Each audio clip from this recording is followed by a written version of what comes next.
bagus ya semua ya. Itu sih kumpulin di map ya.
Ya, Assalamualaikum warahmatullahi wabarakatuh. Waalaikumsalam warahmatullahi wabarakatuh. Waalaikumsalam warahmatullahi wabarakatuh. Harus saya backup wifi-nya. Ya. Suara saya jelasnya?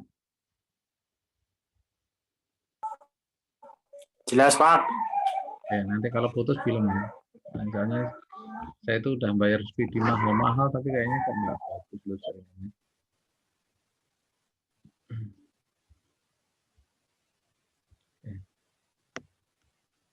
Udah berapa orang nih? 8 orang. Kayaknya memang nggak pernah rekor 10 orang itu, di atas 10 orang ini jarang. Makanya kalau ngajar kayak gini kan sekalian banyak. Gitu. Oke, hari ini nanti mungkin singkat, boleh panjang intinya gitu kan. Mau singkat apa mau panjang?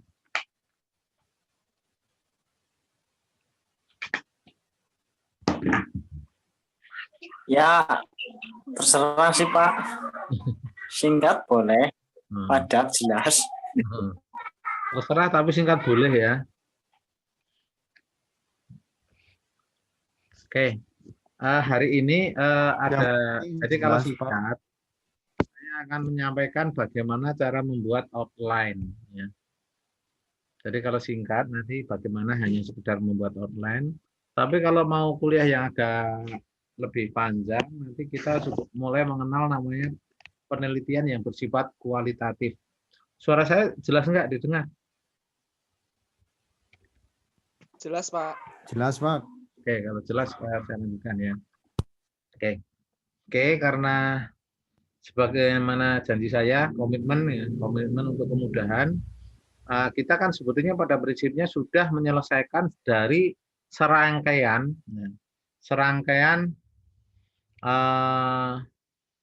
bagaimana menyusun suatu proposal.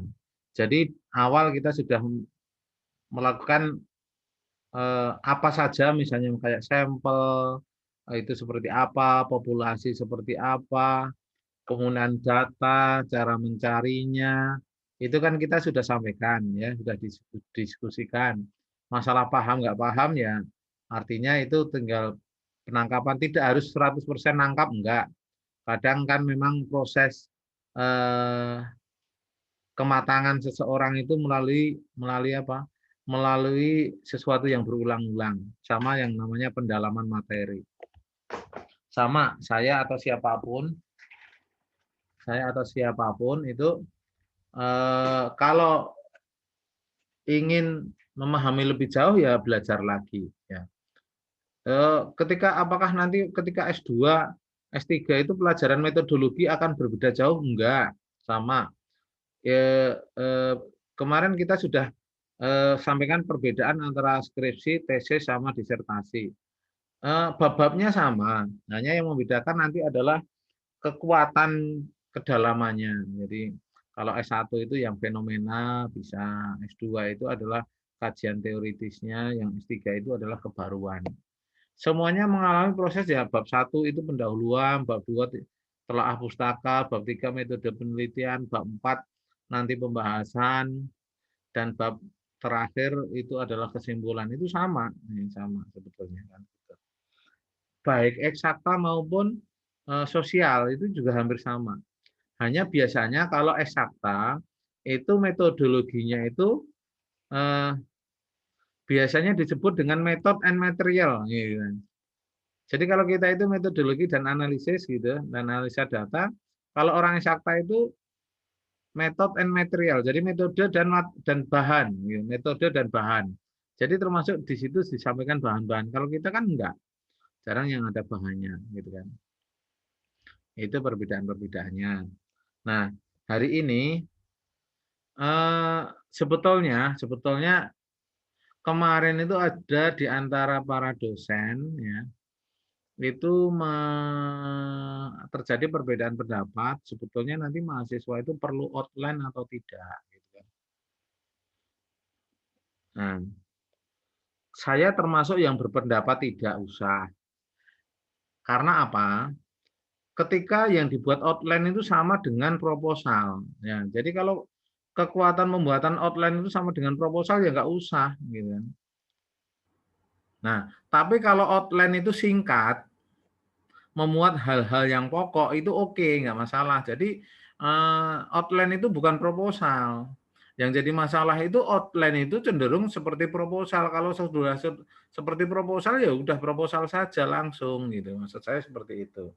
Nah, saya nggak tahu nanti kebijakan di sekarang yang kajur yang sekarang seperti apa, tapi saya nanti bisa memberikan pengaruh dalam artian apa? Ya kalau mau pakai online yang sederhana, seperti nanti apa yang saya sampaikan ini nanti. Ya. Jadi sederhana kalau outline itu. Outline itu untuk menunjukkan judul sama modelnya saja, kira-kira gitu. Tidak terlalu ridik-ridik, banyak sekali. Tapi saya sarankan Anda, apapun nanti yang dipilih nanti kebijakan dari jurusan, apapun itu, Anda saya kira harus siap. Ya. Paling utama adalah nanti Anda harus siap, juga sudah siap karena gini, salah satu tugas mata kuliah ini yang menjadi pengganti UAS, ujian akhir, adalah Anda harus memiliki proposal. Tujuannya apa? Saya itu sebutnya tujuannya itu memudahkan Anda untuk mempersingkat waktu Anda dalam kuliah. Apalagi Anda rata-rata kan pekerja, untuk kuliah aja mungkin ketemu susah. Dengan online saja masih baru separuh yang datang kan gitu kan. Nah, kalau masih kuliah itu biasanya masih ada semangat ketemu teman, semangat menyelesaikan bersama. Lah nanti kalau sudah skripsi, coba ini pegang omongan saya, setelah skripsi nanti itu sudah nggak ada yang ngoyak-ngoyak Anda. Apalagi Anda sudah bekerja. Dalam konteks sederhana, Anda itu lulus nggak lulus sudah kerja, gitu kan. Nah, kalau lulus menambah apa ya istilahnya semacam kemungkinan kesempatan untuk mendapatkan jabatan yang lebih layak, kurang lebih seperti itu. Nah, walaupun kalau di swasta itu sebetulnya basisnya itu performa, bukan basisnya itu kualifikasi, tapi lebih arah kompetensi. Nah, oh ya, saya sih ingin mengilas ketika kita mau Zoom ya. Ketika kita mau Zoom, kan saya sering selalu mengatakan nanti jam sekian siap, gitu kan. Itu harapan saya itu memang Anda masuk dulu, klik dulu masuk. Lah, Anda itu nanti belum bisa masuk sebelum tuan rumahnya masuk, kan hostnya saya. Jadi kalau walaupun Anda itu ceritanya itu ngantri dulu gitu ya. Ngantri di depan pintu, nanti ketika pintu saya buka Anda langsung bleng bleng bleng bleng. Jangan sampai pintu saya buka Anda ternyata masih jauh. Misalnya ke kampus saya buka Anda ternyata masih di Paguyangan, Anda masih di Bumiayu. Harapan saya itu jam 7.30 TET itu Anda sudah di depan pintu kampus. Anda tinggal masuk bleng bleng gitu.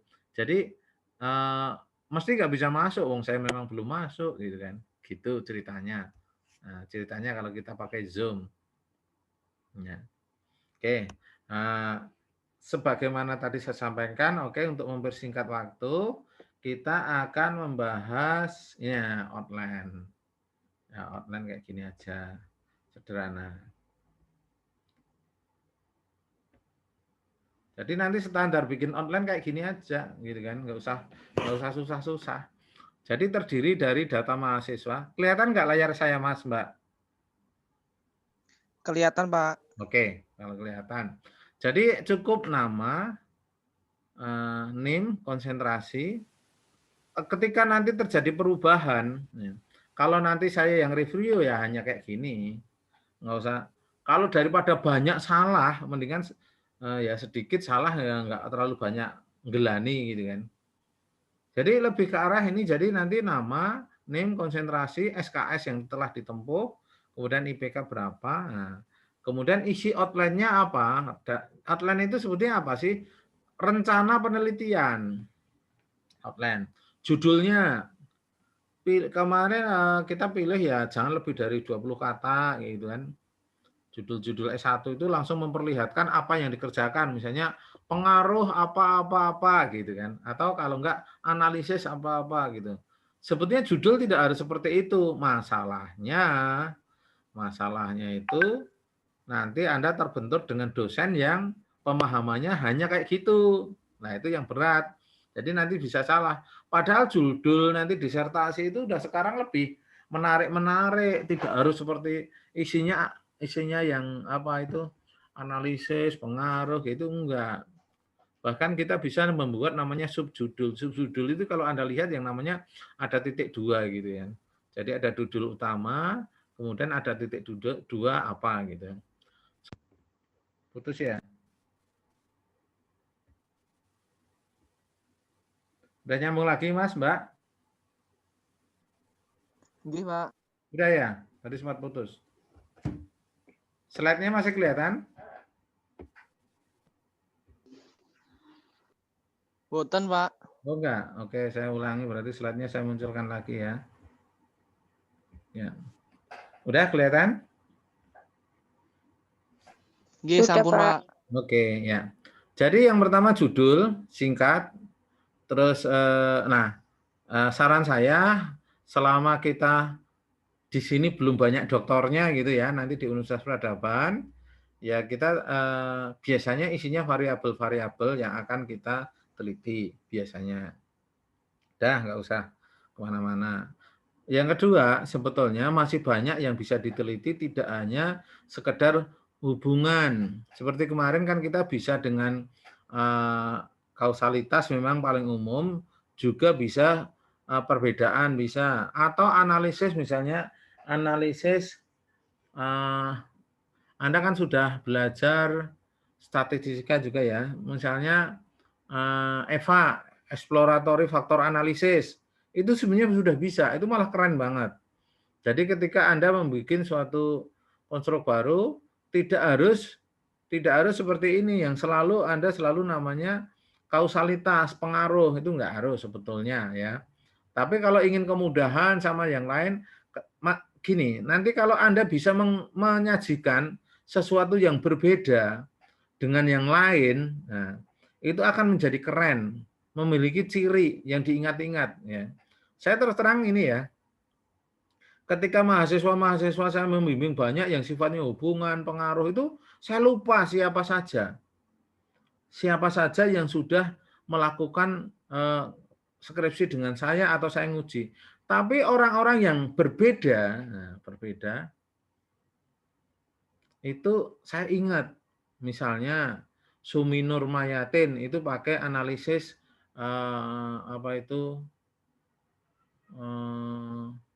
GSPM. Nah, saya ingat itu anaknya. Kemudian Mbak Siti Badiatul Umroh pakai analytical hierarchy proses. Saya ingat, gitu kan. Saya ingat. Karena mereka menerima tantangan baru. Kemudian ada Mbak Manggar yang sudah kerja di Wing kalau nggak salah. Itu pakai analisis hierarki proses juga AHP. Nah, jadi saya ingat. Karena mereka apa? Karena mereka berbeda. Kalau yang lainnya variabel ini berhubungan, berpengaruh itu saya terus terang lupa semuanya. Nggak ada ciri sih, gitu. Nah, terserah. Ataupun misalnya hari ini ada yang kualitatif, Mas Baki itu kualitatif. Nah, walaupun itu saya ingat, walaupun sebetulnya kurang mendalam, gitu kan. Oh ya, saya nggak tahu nanti hari Kamis itu saya nguji kualitatif, saya pembimbingnya saya. Anda sudah mengikuti itu belum ya seminar-seminar itu ya, biar tahu kondisinya gitu kan. Ujian nanti seperti apa, online maupun offline gitu kan. Mestinya karena ada syarat minimal 10 kalau nggak salah ya. Setelah judul, yang kedua adalah masalah penelitian. Nah, di sini sebetulnya maksimal 2 kalimat atau bahkan cuma 1 kalimat. Nah, yang kemarin-kemarin terjadi itu membuat seperti proposal pendahuluan. Jadi, lebih lucu lagi, pendahuluan itu nggak ada relevansinya. Nah, itu yang berat, hanya ngomong ngalor ngidul, isinya fenomena-fenomena yang nggak ada kaitannya. Lah itu yang akhirnya nanti tertolak itu sebenarnya kayak gitu. Ya saya sampaikan misalnya kayak maaf Bu Cici itu ya logis gitu kan. Ketika ya ada tolak mungkin ada sesuatu yang memang jadi salah gitu kan. Nah, bisa jadi Anda menulis banyak. Jadi saya katakan gini, menulis dikit kesalahannya sedikit. Menulis banyak kesalahannya banyak. Nah, daripada kayak gitu ya mendingan nulis sedikit. Yang bagus gimana? Nulis banyak benar semua gitu kan. Artinya di antara tulisan banyak itu melengkapi terhadap kerucutan mengerucut pada suatu rumusan masalah penelitian yang tepat. Ya. Jadi kalimat-kalimat di atasnya itu memberikan dukungan, mengarahkan kepada suatu rumusan yang tepat. Ya, rumusan tepat. Itu yang pertama.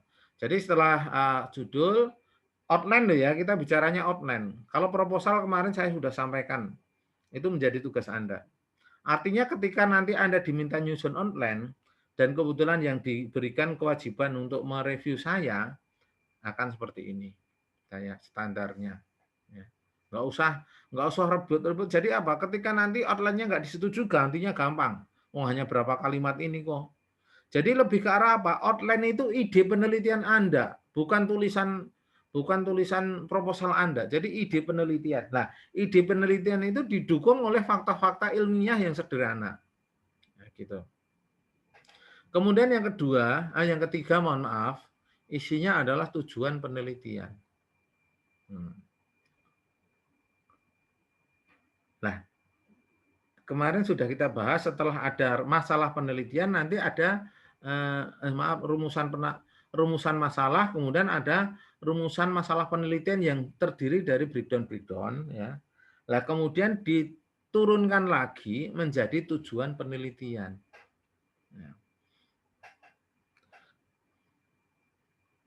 Ya. Permasalahannya apa? Nah, kemudian di tujuan penelitian ini adalah untuk menganalisis misalnya gitu. Tujuannya untuk menganalisis. Kalau yang atas tadi kan bagaimana, mungkin kalau dalam bentuk pertanyaan. Kemudian bisa juga dalam bentuk pernyataan. Pernyataan itu misalnya menceritakan suatu kondisi tertentu harusnya seperti ini, kok seperti ini. Nah, kemudian breakdown ke tujuan penelitian. Nah, tujuan penelitian ini nanti harusnya akan sinkron kalau ini kuantitatif. Ini kalau kuantitatif ya. Tentunya akan sinkron pada hipotesis. Nah, di bawah nanti ada hipotesis. Nah, ini. Jadi meskipun kayak gini nanti sederhana. Oke, sebelum ke hipotesis kita lagi ke manfaat penelitian. Manfaat penelitian itu jangan manfaat untuk universitas, untuk penulis, kayak gitu kurang tepat. Jadi lebih ke arah manfaat praktis dan manfaat teoritis. Kalau praktis itu adalah menyelesaikan masalah yang diteliti atau lapangan, harus spesifik, jangan normatif. Kemudian yang teoritis itu adalah untuk pengembangan ilmu pengetahuan. Apa maksudnya? Kan Anda punya variabel yang diteliti, bisa untuk memperjelas, bisa untuk memberikan penguatan, gitu kan? Atau menjadi referensi, kan kayak seperti itu. Bagi penelitian-penelitian selanjutnya. Ya. Nah, terus ini bab 1 tadi ya. Yang merah itu judul sampai yang merah itu bab 1. Outline. Jadi bagian nanti untuk bab 1. Tapi singkat, ini nggak sampai totalnya itu nanti nggak sampai 3 halaman totalnya itu ya. Sebetulnya. Ya. Kemudian yang berikutnya adalah ini sudah masuk bahan untuk bab 2 namanya telaah pustaka. Nah, telaah pustaka yang paling gampang itu adalah perbedaannya apa di telaah pustaka sama nanti yang di bab 1. Kalau bab 1 itu isinya kan gap-nya. Ya. Gap-nya.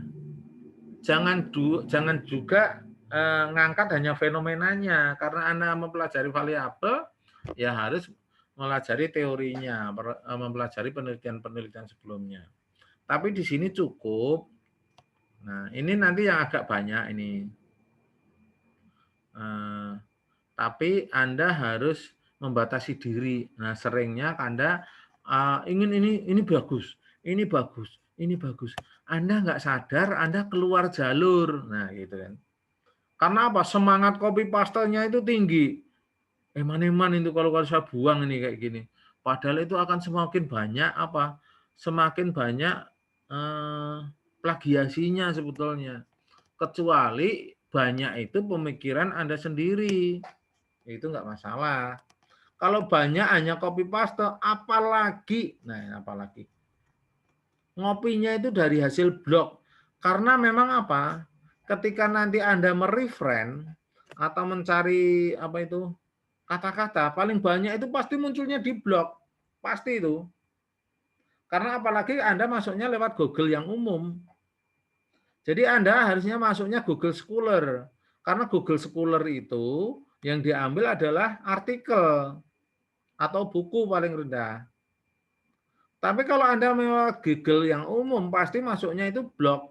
Tahu sendiri kalau blog itu, sebentar ini mau mati baterainya, sebentar ya.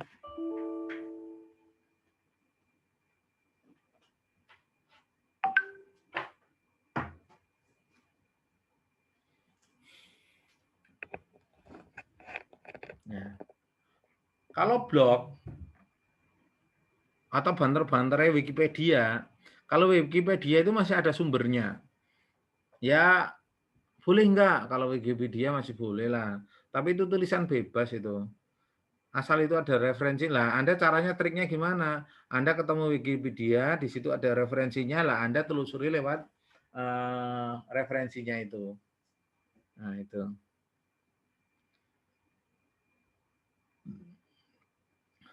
Jadi supaya nanti Anda mendapatkan sumber-sumber yang nyata, nanti gini, kalau saya yang mereview, entah saya pembimbing atau penelaahnya, jangan ditulis misalnya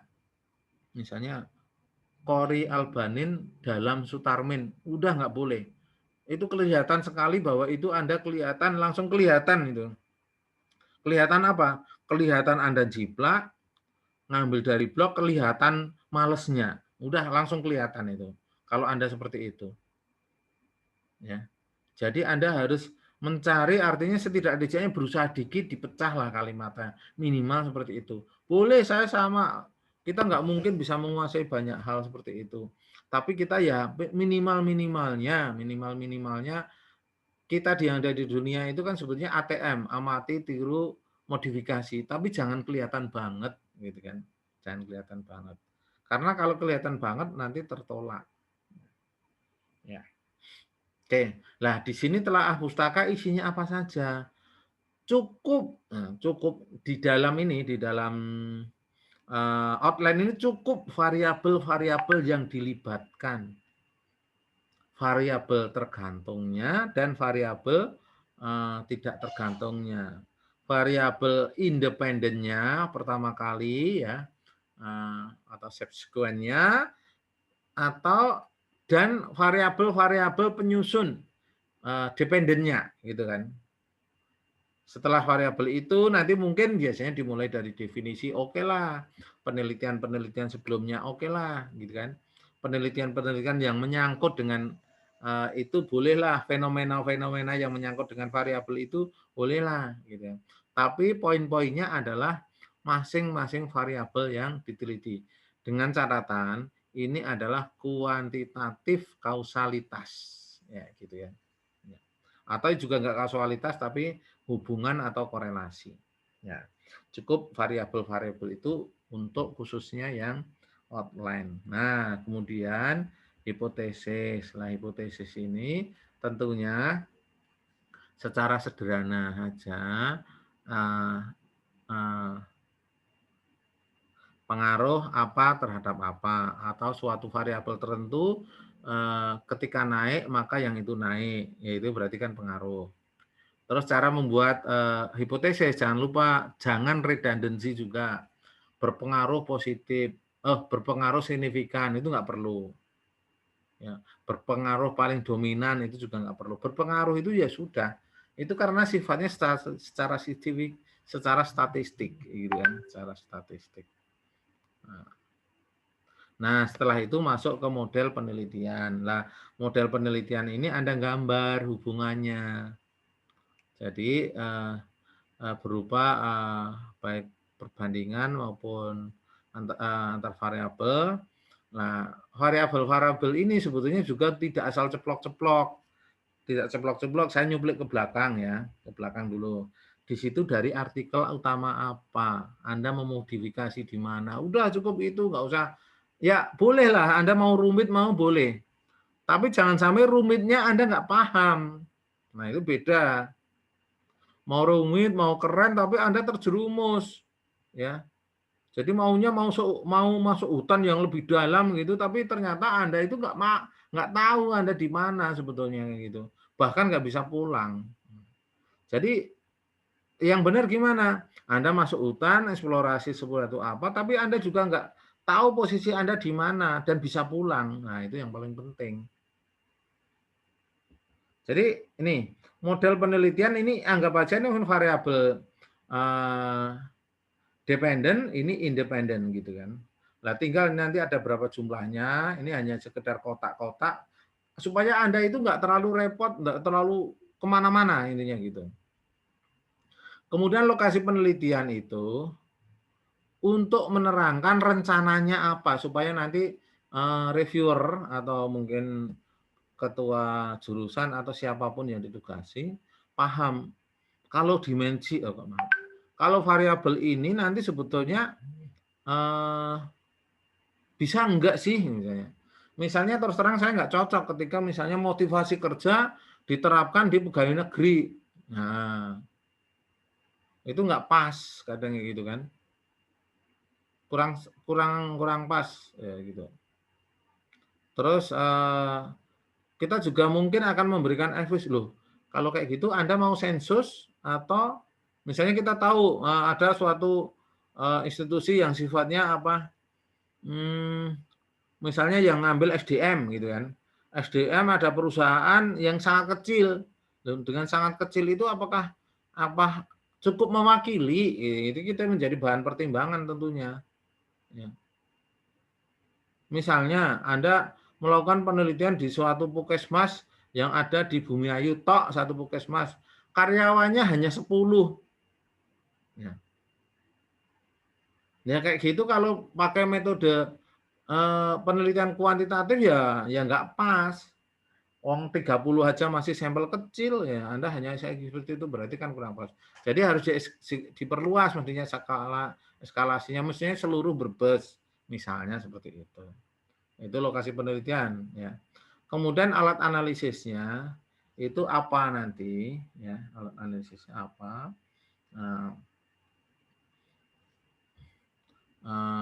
cara ngambil datanya mungkin nanti ini kurang 10 menit ya. Nah, alat analisisnya apa? Misalnya Anda mau pakai SPSS atau Excel biasa ya, atau regresi berganda atau pakai SEM Amos atau Word PLS ya, silahkan disebutkan dan tentunya Anda memahami filosofi masing-masing. Nanti ketika Anda memang pakai SEM, misalnya SEM Amos, tentunya cara ngambil sampelnya beda rututannya. Tidak dengan Slovin, tidak dengan proporsional gitu kan, dengan proporsi, tapi dengan model parameter ya. Misalnya, dan parameter itu sampelnya adalah 100 sampai 200, tergantung indikator yang Anda pakai berapa. Nah, itu tentunya masing-masing ada filosofinya. Nah, kemudian cantumkan artikel utamanya. Nah, di sini alangkah baiknya memang gitu ya, ambil artikel yang bereputasi gitu ya. Dan itu lebih baik lagi artikel tersebut modelnya digambar supaya nanti bisa langsung kelihatan.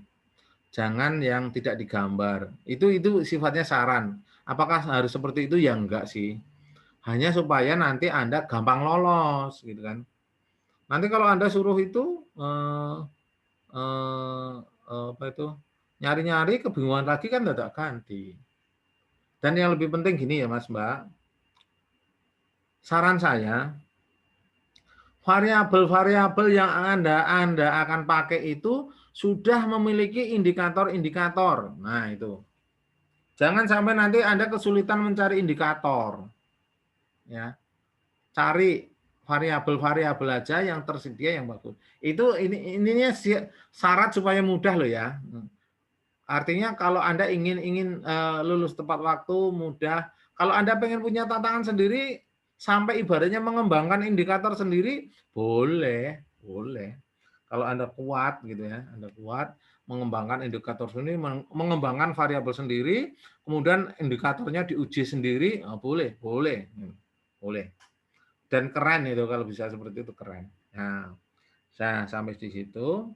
Kemudian tentunya nanti Anda lampirkan Anda lampirkan artikel utamanya. Jadi dilampirkan. Seperti ini aja cukup menurut saya. Jadi di situ nanti akan mengetahui ketua jurusan kemudian mahasiswanya. Oke, ini kalau menyangkut outline. Nah, outline itu adalah sebetulnya lebih ke arah memilih topik dengan dasar-dasar yang logis. Dasarnya apa? Didukung oleh kolom-kolom tadi. Lah nanti kalau sudah oke, lah Anda segera berlari untuk membuat proposal. Tetapi sekarang Anda pun sebetulnya memang ada tugas proposal. Loh kok memberatkan sekali Pak Karmen? Enggak. Justru saya akan memudahkan Anda. Ya. Memudahkan Anda nanti persiapan pada saat nanti dibuka untuk pengajuan outline, Anda sudah siap. Kalau Anda punya proposal, membuat outline ini itu otomatis gampang banget. Tinggal copy paste. Ya. Itu menjadi hak Anda. Yang penting nanti saya uji Turnitin-nya ya jangan lebih di atas 30%, 40% kayak gitu. Oke, sampai di sini mungkin masih ada waktu 6 menit. Kalau mau ada tanya jawab, silahkan kita bisa diskusi. Kalaupun nanti ada pertanyaan di luar menit ke-6, ya nanti kita buka lagi Zoom-nya. Oke, silahkan. Ada pertanyaan atau tidak? Atau bahkan nggak ada orangnya nih.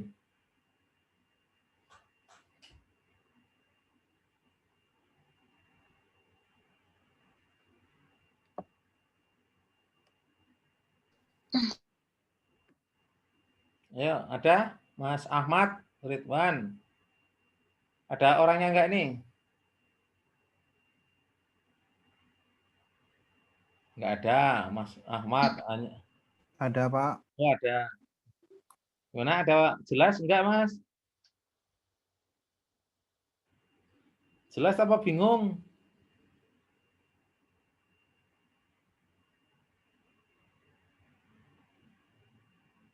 Gimana, Mas Ahmad?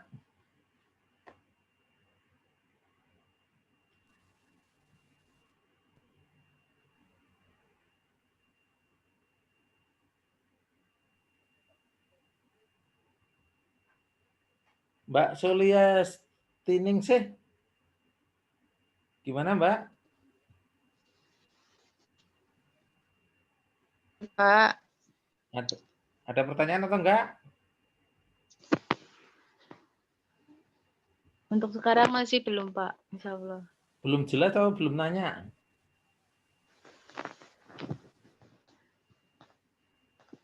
Belum nanya dulu. Oke. Mas Dia Restu. Nggih, Pak. Gimana? Jelas? Gini Pak, kalau misalkan buat proposal dulu, nanti pengajuan sama Bapak dulu, kalau misalkan dikoreksi dulu, Pak, gimana, Pak? Boleh nggak, Pak, sebelum waktu pengumpulan tugasnya? Ya, enggak masalah karena memang kalau saya kan dalam konteks ini kan menjadi pengganti UAS, ya. Nanti dapat dua hal ya, Mas ya. Pertama, dapat nilai. Yang kedua, itu menjadi modal dasar untuk masuk itu. Masuk ke itu lah. Pertanyaannya kan kayaknya Mas Diar itu mengarah bahwa ini sudah layak apa belum kan gitu ya. Nggih, Pak. Nah, gini. Saya itu terus terang ya. Dalam membuat skripsi itu tidak memakai standar yang tinggi-tinggi amat.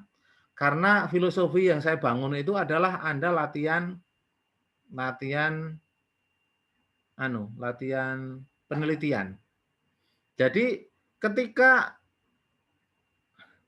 judul apapun yang misalnya Anda pilih gitu kan, ketika runtutannya udah benar, cara menentukan ini, ya insya Allah saya nggak susah-susah amat. Tapi boleh.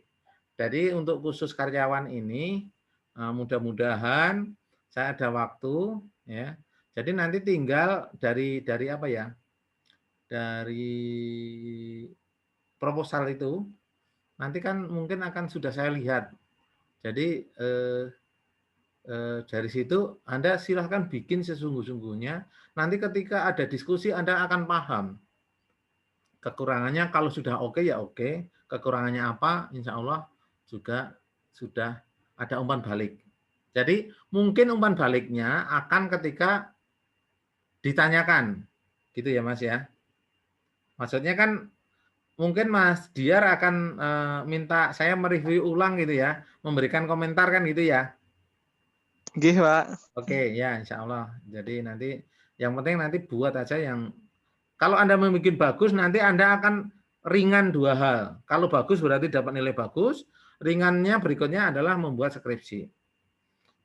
Mumpung masih bareng-bareng. Nah, itu kunci loh Mas ya. Jangan sampai nanti kalau udah walaupun Anda terpisah-pisah oleh pekerjaan tapi kalau nanti skripsi itu semakin terpisah masalahnya. Saya nggak tahu apakah Anda terbentuk kekeluargaan yang bagus di antara teman seangkatan gitu kan. Kalau bagus sih nggak masalah, itu nanti akan saling mendorong. Ya. Ya. Mudah-mudahan tidak mendorong ke jurang gitu. Ya. Nah, masih ada waktu 1 menit, silakan, Mas Sigit, Mas Sahara. Belum, Pak. Belum ya. Tapi dengerin ya, kayaknya di kamar mandi itu. Mas Sigit, ada Dengerin, Pak, jelas. Mas Sigit ada enggak di ini? Belum, Pak, belum ini. Oke. Siapa lagi nih ya? Mas Sigit, Celestianingsih, Sani, Mas Agni, Iklima, ada enggak orangnya? Ada, Pak. Oh, Belum ada pertanyaan. Enggak ada pertanyaan? Ya, Pak. Oke, waktunya tinggal dikit ini. Kalau habis ya udah kalau enggak. Mas Muhammad Diki, Mas Saad Munjiat. Ya, Ada Pak. gimana? Ada pertanyaan nggak? Belum ada pertanyaan Pak. Nggak ada. Oke, habis ya. Berarti ini Mas Hermanto nggak kelihatan ya? Ini